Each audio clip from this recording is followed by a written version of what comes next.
Francis Ngannou, Tyson Fury. Après les émotions, après l'extase, que retenir? Hier, beaucoup de personnes ont fait des vidéos sur ce combat, mais je pense qu'il y avait toujours quand même un peu des émotions parce que quelques heures après le combat, quand on fait une analyse, c'est sûr qu'on ne peut pas manquer d'avoir des émotions.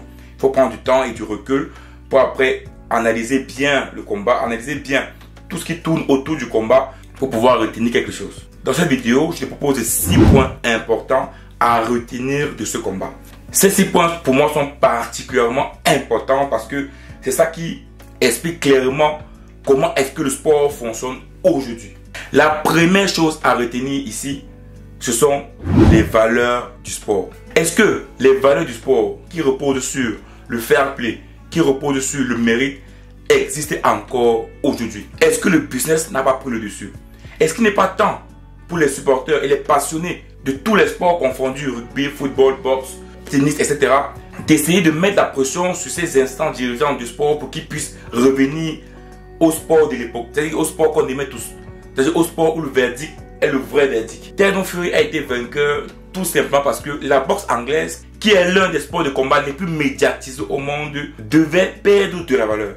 Comment un champion de MMA vient battre un champion du monde de boxe anglaise? Déjà, la médiatisation de la boxe pouvait perdre en valeur. Donc, il ne pouvait pas accepter que la boxe anglaise perde de la valeur. Quand je parle des valeurs du sport, on peut prendre exemple également du football.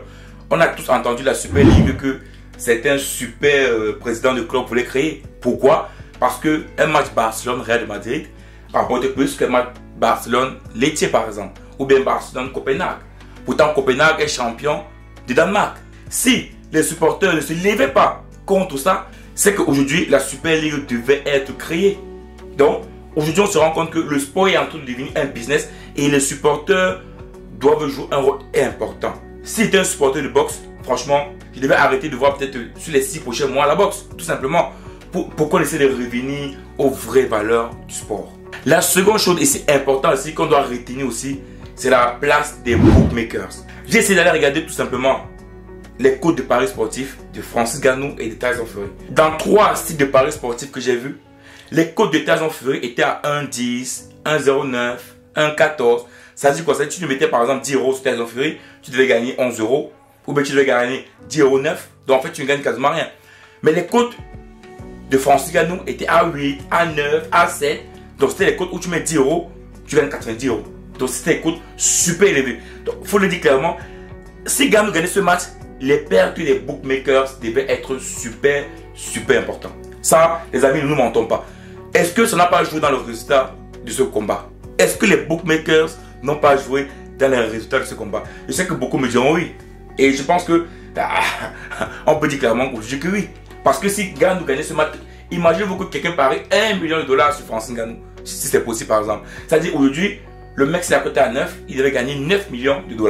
Vous comprenez que les pertes devaient être énormes. Le fait que les bookmakers et les paris sportifs commencent à devenir par exemple des sponsors de certains clubs, des sponsors de certains combattants, de certains sportifs, ça influence sur les résultats du sport. Ça influence sur les résultats. Disons-nous la vérité. Moi, après ce scandale, je me rappelle du scandale de Barcelone-Chelsea. Moi, je suis un fan de Barcelone, mais le match était un vrai scandale. La troisième chose que je retiens également de ce combat, c'est au niveau de la médiatisation de la boxe anglaise. Est-ce que si Francis Ngannou gagnait ce combat, est-ce que la boxe anglaise, qui est le sport de combat le plus médiatisé au monde, ne devait pas perdre de la valeur? Est-ce que par exemple le MMA ne devait pas devenir un peu plus médiatisé que la boxe anglaise? Oui, comment un champion du monde de MMA vient battre un champion du monde de boxe? C'est normal qu'à un moment donné, les gens se disent que peut-être la MMA là peut être plus intéressant que la boxe. Peut-être que la boxe a perdu de la valeur. Ou bien la boxe n'a plus vraiment une personne, un nom fort, un peu comme au temps de Mohamed Ali ou de Mike Tyson. Et peut-être les gens devaient se retourner plus du côté de la MMA. Est-ce que la boxe anglaise ne jouait pas dans ce combat son déclin? Oui, son déclin. Parce qu'il faut le dire clairement, tous les professionnels de boxe disaient que Francis Ngannou a maximum 3 rounds pour être battu. 3 rounds. En 3, c'est fini. Tyson Fury va l'allumer. C'est impossible. Mais tout ce qui était impossible par beaucoup de professionnels est devenu possible. Et pas seulement possible. Francis Ngannou a dominé Tyson Fury. Le champion du monde, 33 victoires, 0 défaite. Attendez, à un moment donné, ça peut changer la donne. Pour ne pas donner un coup sur la boxe anglaise, qui est le sport de combat par excellence, qui est vu généralement par le monde entier, il ne fallait pas donner la possibilité à Francis Ngannou de gagner. La quatrième chose que je retiens ici, également, dans ce match, c'est l'Arabie Saoudite. Oui, il faut le dire clairement parce que l'Arabie Saoudite a réussi son coup. Ils ont su mélanger boxe, football avec Ronaldo, des stars interplanétaires comme les Mike Tyson, les Eminem, les Kim Kardashian. Ils ont su mettre ce mix, même l'Afrique, parce qu'il faut le dire, Francis Ngannou est africain. Donc, ils ont su attirer le monde entier vers chez eux. Pourquoi? On sait tous, pour la Coupe du Monde 2030. Donc, je pense que ce coup, l'Arabie Saoudite a réussi son coup médiatique. Et on a vu tous comment c'était beau à voir. L'événement était magnifique, bien organisé, structuré. Bien. Vraiment, ils ont gagné un gros coup médiatique. Donc, le grand gagnant de ce combat n'est que l'Arabie Saoudite. Et c'est malheureux de le redire encore, mais aujourd'hui, le sport est devenu du business. Vous pensez que quand Ronaldo publie une vidéo de lui sur sa page TikTok, Twitter ou bien Instagram avec Francis Ngannou ou du combat, vous pensez qu'il le fait gratuitement? Mais non, il est payé. Et je suis sûr qu'il est payé même des millions d'euros pour le faire.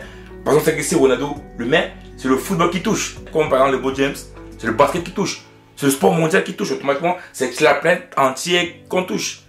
Et l'Arabie Saoudite a su gérer son coup médiatique. Donc moi, je pense que c'est un grand coup médiatique de l'Arabie Saoudite pour organiser la Coupe du Monde 2030. Donc ce combat d'exhibition également, c'était un combat qui permettait à l'Arabie Saoudite d'être vu dans le monde entier. Donc en fin de compte, vainqueur ou pas vainqueur, qui gagne pas, le but de l'Arabie Saoudite était ici de les faire connaître. Voilà, c'est tout. Également, la cinquième chose qu'on peut retenir ici, et pas de moins, un sport de combat reste un sport de combat. Je vous explique. Que tu pratiques la MMA, la boxe, taekwondo, kickboxing, quand c'est un sport qui nécessite de la lutte corps à corps, moi je pense que Francis Ngannou a prouvé que c'est possible de quitter de l'un à l'autre.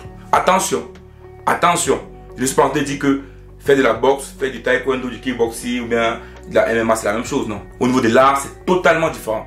Il faut apprendre, il faut apprendre. Mais Francis Ngannou a prouvé que si tu quittes d'une discipline de combat à une autre discipline de combat et que tu prends du temps de te former, d'apprendre quelles sont d'abord les bases de ce sport, de te mettre à fond, il est possible de quitter d'un sport de combat à un autre sport de combat. Et ce qui va jouer beaucoup plus, c'est là. Parce que, il faut le dire clairement, Francis Ngannou a dominé Tyson Fury au mental. Au mental. Et comme Guy Douma a dit, quand c'est un sport de corps à corps, c'est vrai qu'il y a les bases de combat à prendre. Parce qu'on voyait qu'au niveau du pied, Ngannou, voilà, c'était pas le meilleur. Voilà, c'était pas le plus, ou même au niveau des coups, c'était pas le meilleur, oui. Mais il a quand même réussi à tenir Tyson Fury qui est là depuis des années dessus. Donc ça veut dire qu'en fin de compte, quand tu es dans un sport de combat, ce qui compte d'abord c'est ça. Bien sûr, il faut apprendre, mais c'est possible de quitter d'un sport de combat à un autre sport de combat quand tu es un vrai bagarreur. Quand tu dis bagarreur, c'est quand tu es une personne qui veut taper. Un peu comme Guy Douma dit. Quand tu veux taper, vraiment, tu peux quitter d'un sport à un autre sport de combat. Ça dépend d'ici aussi. Et c'est là où je veux chuter avec le sixième point. Ici, quelle est la mentalité? Quand tu pratiques du sport de combat, on a vu tous que la mentalité est très importante. Francis Ngannou, au milieu d'un roc, comme on dit souvent, un rocher, un mur, c'est un mec qui a une mentalité. Je n'ai pas vu Francis Ngannou dans ce combat tomber une seule fois. Face au champion du monde, il n'est pas tombé une seule fois. Vous comprenez cela que quand vous pratiquez des sports de combat, ce mec, il est capable de quitter même de la boxe anglaise pour le, je sais pas quoi, pour la kickboxing. Il reste tout debout, ce mec. Parce que c'est un gars, quand il vient combattre, il vient combattre. C'est un combat. Parce que j'aime sur tous ces sports-là, c'est quoi? C'est un combat. Et quand tu viens combattre, c'est ça. C'est celui qui vient le mental fort, celui qui vient pour taper fort, pour pogner fort. C'est ça en fait. Et quand tu as cette mentalité-là, tu réussis à aller loin.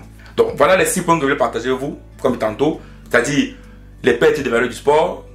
Malheureusement, le sport perd ses valeurs. Les bookmakers qui jouent un rôle important dans le sport. La médiatisation de la boxe qui devait perdre en valeur si Francis Ngannou gagnait ce combat. L'Arabie Saoudite a réussi son coup, pour le dire clairement, eux ils ont réussi leur coup. Le passage d'un sport de combat à l'autre n'est pas si difficile si tu te mets vraiment et réellement à fond. Et enfin, il y a la mentalité. Si tu es un gars qui a un mental de gagneur ou de vainqueur, tu finiras toujours par arriver au bout. Et Francis Ngannou l'a prouvé. Donc voilà ce que je voulais partager avec toi aujourd'hui. Et on se voit rapidement pour une prochaine vidéo. Ciao.